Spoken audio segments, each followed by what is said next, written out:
As the Titanic was sinking beneath the freezing Atlantic, two lovers, Charles and Elizabeth, were separated in the chaos.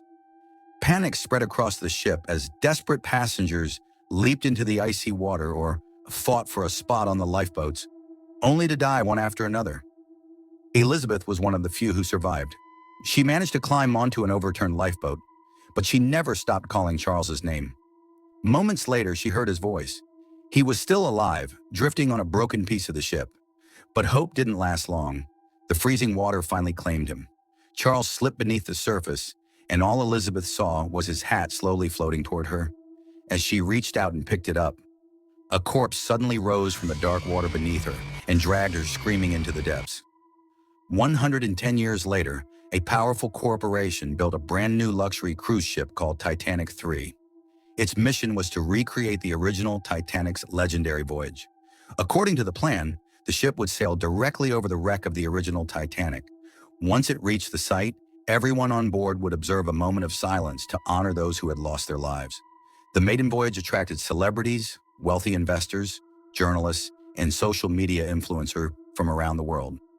Among them were famous content creators Mia and Jackson Stone. They spent every second recording videos on their phones, documenting everything happening on the ship and instantly sharing it with their millions of followers.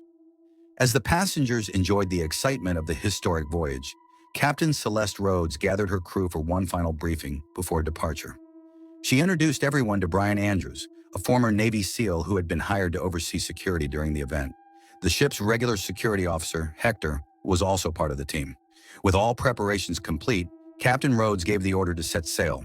But just after Titanic 3 left the harbor, an unexpected stowaway emerged from a large suitcase hidden in the luggage compartment.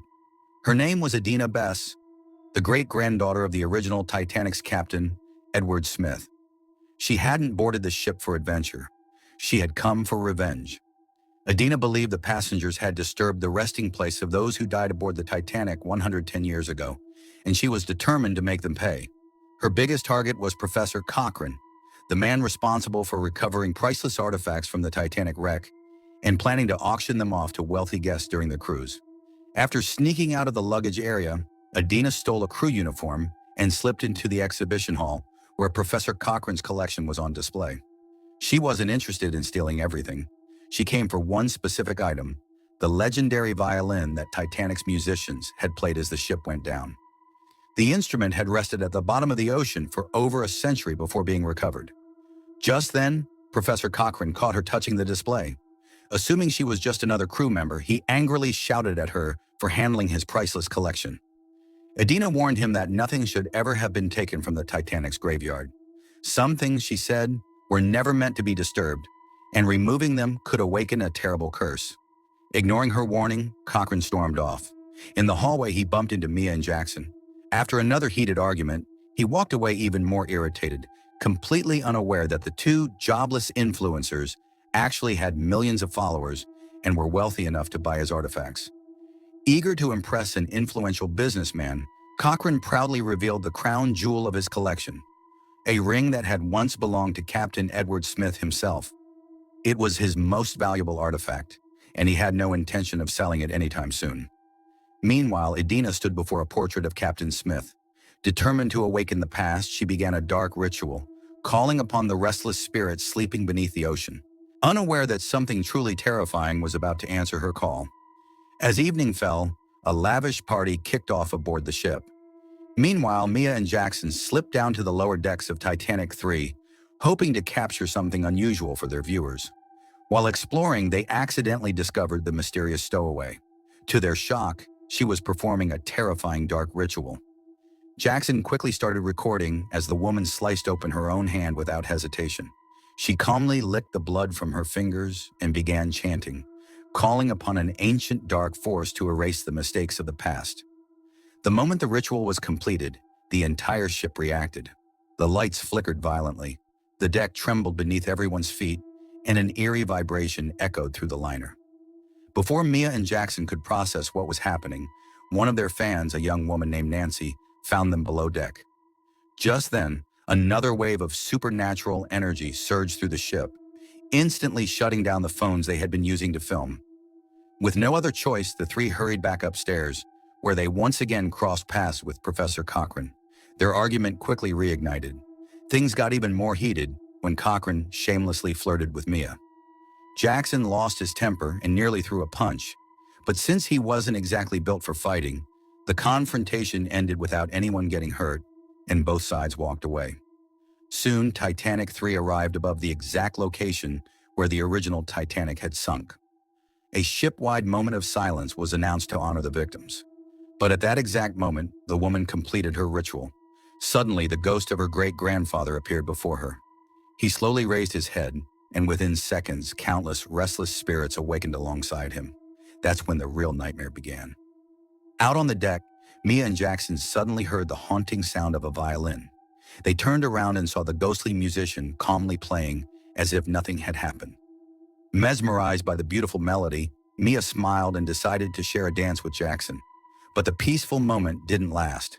The ghost suddenly changed his tune, producing a horrifying high-pitched sound that drove everyone on board to the brink of madness. People screamed and clutched their ears in agony. Mia instinctively shut her eyes for just a second, and when she opened them again, a thick blanket of fog had swallowed Jackson whole. Something unseen dragged him deep into the mist until he completely disappeared. The terrifying sound stopped as suddenly as it had begun. Panicked, Mia desperately searched for her husband, screaming his name across the deck. Hearing her cries, Professor Cochrane rushed over and tried to pull her to safety, but Mia refused to leave. She was determined to find Jackson.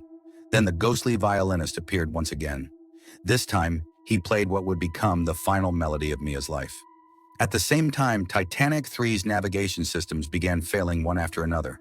The radar displayed an impossibly dense wall of fog, so thick that it completely disrupted every instrument on the bridge. Realizing something was terribly wrong, Parker repeatedly tried to contact the captain over the radio, but there was no response. Left with no other option, he headed to the captain's cabin himself. The ship's security team finally discovered Mia's body. Around the same time, Captain Rhodes learned that several of the ship's systems had suddenly stopped working. Hoping it was just a technical glitch, she immediately ordered a full system reboot. Just then, Brian rushed over with shocking news.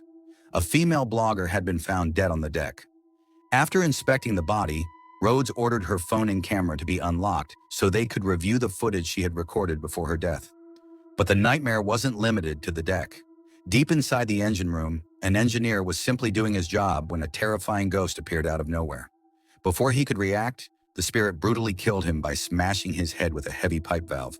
Once Mia's phone was unlocked, the crew found a video showing her conversation with Professor Cochrane. That was enough for Captain Rhodes to immediately suspect him of murder. Her suspicions grew even stronger after security footage revealed Cochrane arguing with the Stones just before Jackson disappeared and Mia was killed. Without wasting any time, Rhodes and Brian tracked him down and locked him inside a cabin for questioning. However, Rhodes couldn't stay because chaos was spreading across the ship. She left Brian behind with strict instructions to interrogate Cochrane by any means necessary. But the moment she walked away, the truth came out. Brian and Cochrane had been working together all along. Long before this voyage, they had secretly made a deal. Brian would bring wealthy clients to Cochrane, who would sell valuable artifacts recovered from the Titanic, and Brian would receive a cut of every sale. Now that Cochrane had become the prime murder suspect, Brian agreed to help him escape, but only if his share increased from 10% to 15%. Cochrane argued over the price, but after a heated negotiation, they finally settled on a compromise. After locking Cochrane back inside the cabin, Brian left to deal with the growing crisis. Meanwhile, Captain Rhodes stepped onto the deck and was horrified to discover that Titanic 3 had started moving on its own, even though it was supposed to remain completely stationary. Even worse, the ship was drifting straight into a dangerous field of icebergs, making a deadly collision seem inevitable. Rhodes rushed to the bridge, where she learned something even more terrifying. No one was steering the ship. Some mysterious, supernatural force had taken complete control. She immediately ordered Parker to find a way to stop it before it was too late. At the same time, the elderly woman walked onto the deck to get some fresh air. But instead of peace and quiet, she came face to face with the ghostly little girl once again. Unseen force took control of the necklace, and it suddenly tightened around her throat, slowly strangling her to death. At the same time, Captain Hannah and Brian Andrews rushed down to the engine room to regain control of the ship. There they discovered the mechanic's lifeless body and realized someone, or something, had taken complete control of Titanic 3. To make matters worse, one of the engines was on the verge of exploding. They desperately tried to shut it down manually, but nothing worked. Seconds later, the engine erupted in a massive explosion. Thankfully, just before the blast, Andrews managed to pull the captain out of the way, saving her life. When they returned to the bridge, they were hit with even worse news. Titanic 3 was heading straight toward a giant iceberg. Rhodes immediately sent out a distress call over the radio before trying to contact the corporation that owned the ship. Meanwhile, seawater began pouring into the cabin where Cochrane had been locked up. Then that eerie, haunting sound echoed through the room once again, nearly killing him. As the noise faded, another ghost materialized out of nowhere and launched a brutal attack on the professor. Hearing Cochrane's screams, Brian rushed to the cabin and found him lying on the floor in horrible condition. He quickly helped him up and took him to the captain. Completely shaken, Cochrane insisted that ghosts were behind everything, but he looked completely out of his mind, so no one believed a word he said. Later, Andrews escorted Cochrane away, and on the staircase they ran into Adina. She revealed that she had been hearing the voices of the Titanic's victims for years. Eventually, the voices had gone silent, but the moment Cochrane brought their belongings up from the ocean floor, the spirits awakened and started speaking to her again. Adina confessed that she had called those restless souls back into the world to punish Cochrane for his greed. According to her, the ghosts weren't just haunting the ship, they were taking revenge. She also revealed that Cochrane himself was cursed. The spirits would never kill him. Instead, they wanted him to stay alive and spend the rest of his life suffering with the guilt that countless innocent people had died because of his selfish actions. After their conversation, a security guard escorted Cochrane away. But before they got very far, several spirits appeared in front of them. Knowing exactly what they were capable of, Cochrane immediately hid. The guard, however, underestimated the supernatural threat and foolishly charged at them. It was a fatal mistake, and within seconds, the ghosts killed him in a horrifying way. Meanwhile, Brian and another security officer took Adina back to the cabin, where Cochrane had been held earlier. As they questioned her, the cabin door suddenly slammed shut on its own. Then the ghost of Captain Smith appeared before them. In an eerie supernatural moment, his spirit merged with his great-granddaughter, filling her with the terrifying power of the Titanic's restless souls. As a result, she knocks Brian and the security expert unconscious. Meanwhile, Cochrane hides inside his cabin. Realizing the cursed treasures from the original Titanic are the source of all this chaos, he decides they need to be destroyed. Feeling shaken, he heads into the bathroom to wash his face. But even there, one of the ghosts is waiting for him. At the same time, the vengeful spirits continue slaughtering people across Titanic 3 in horrifying ways, leaving fewer survivors with every passing minute. Adina makes her way to the bridge, uses her supernatural powers to knock the captain unconscious, and seals the bridge doors from the inside. Then she takes complete control of the ship herself. But Rhodes regains consciousness and desperately tries to convince Adina and Smith to stop before it's too late.